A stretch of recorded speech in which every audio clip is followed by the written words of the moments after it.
My future doctor. आपका स्वागत है कि नीट पे। और इसमें हम स्टार्ट कर रहे हैं नीट 2023 के लिए केमिस्ट्री में मोस्ट इम्पोर्टेंट टॉपिक, जिससे कि डायरेक्ट नीट 2023 में सवाल आने के पूरे पूरे चांस हैं।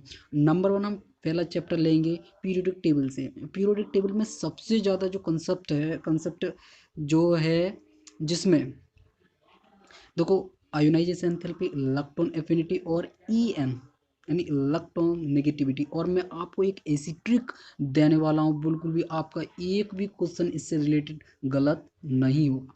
तो बारीकता से इसे देखते रहिएगा। और देखो, सबसे पहले हम यहाँ पे चलते हैं स्टेबल कन्फिग्रेशन पे, ठीक है ना। स्टेबल कन्फ्यूग्रेशन पे, ठीक है ना। तो ये हम ऐसे ही बिल्कुल कर रहे हैं। और फिर इसके बाद में स्टेबल यानी इलेक्ट्रॉन एफिनिटी, ठीक है। और फिर आयोनाइजेशन एंथैल्पी, ठीक है।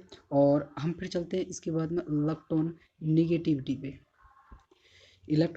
चल रहे हैं। और इलेक्ट्रॉन नेगेटिविटी बिल्कुल भी इस पर कोई अनइफेक्टेड रहती है, अनइफेक्टेड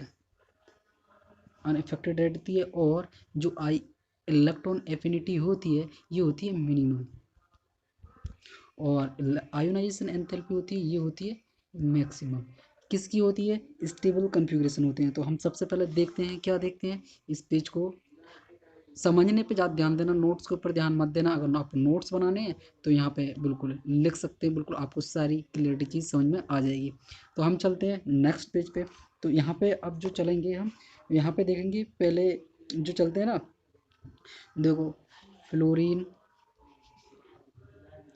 नाइट्रोजन, ऑक्सीजन और कार्बन और बोरॉन, ठीक है ना। और यहाँ पे चलते हैं हम बिल्कुल ही। तो हम अब यहाँ पे चलते हैं सबसे पहले।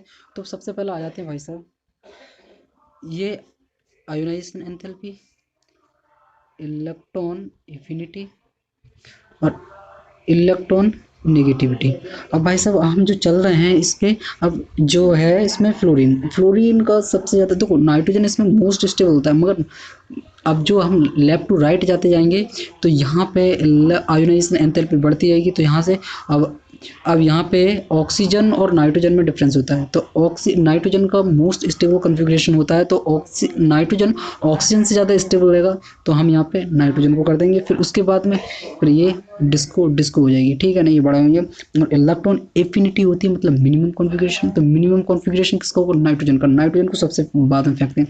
तो फिर ये इसका आएगा फ्लोरीन, फिर ऑक्सीजन, फिर कार्बन, फिर बोरॉन और फिर नाइट्रोजन, ठीक है ना। तो इस तरीके से। और अब हम चलते हैं किस पे, अब हम चलते हैं इलेक्ट्रॉन नेगेटिविटी पे। इलेक्ट्रॉन नेगेटिविटी पे तो बिल्कुल सादा सिंपल रहेगी। ये एफ हो जाए, फ्लोरीन हो जाएगा, ऑक्सीजन हो जाएगा, नाइट्रोजन हो जाएगा। और इसमें नो चेंज रहता है, मतलब, ठीक है ना। अब हम इसके देखते हैं कॉन्फ़िगरेशन। भाई साहब कॉन्फ़िगरेशन किसका होता है? लेफ्ट टू राइट जाने पे बढ़ती है, तो लेफ्ट टू राइट जाने पे बढ़ती है, ठीक है ना। अब ये इसका हो गया, ये वाला चैप्टर हो गया कंप्लीट। और अब हम इसके देखते हैं कॉन्फ़िगरेशन पे। तो चलते हैं नेक्स्ट पेज पे, तो देखते हैं भाई साहब, boron, carbon, nitrogen, oxygen, fluorine, ठीक है ना। अब इसके कॉन्फ़िगरेशन, इसके 2s1 हम आउटरमोस्ट सेल का इलेक्ट्रॉनिक कॉन्फ़िगरेशन लिख रहे हैं। तो फिर यहाँ से आ जाएगा 2p2 और यहाँ पे 2p3 और ये आएगा 2p4 और यहाँ से 2p5। तो इलेक्ट्रॉन नेगेटिविटी पे नो चेंज आ जाता है। अब बस, और इलेक्ट्रॉन एफिनिटी पे जिसके मिनिमम, जिसका मोस्ट स्टेबल कॉन्फ़िगरेशन है, उससे लास्ट में फेंक दो, और जैसे एज ए इट लगा दो उसके बाद में। और फिर आयोनाइजेशन एंथैल्पी जिसका मोस्ट स्टेबल कॉन्फ़िगरेशन होता है, उसको लगा दो।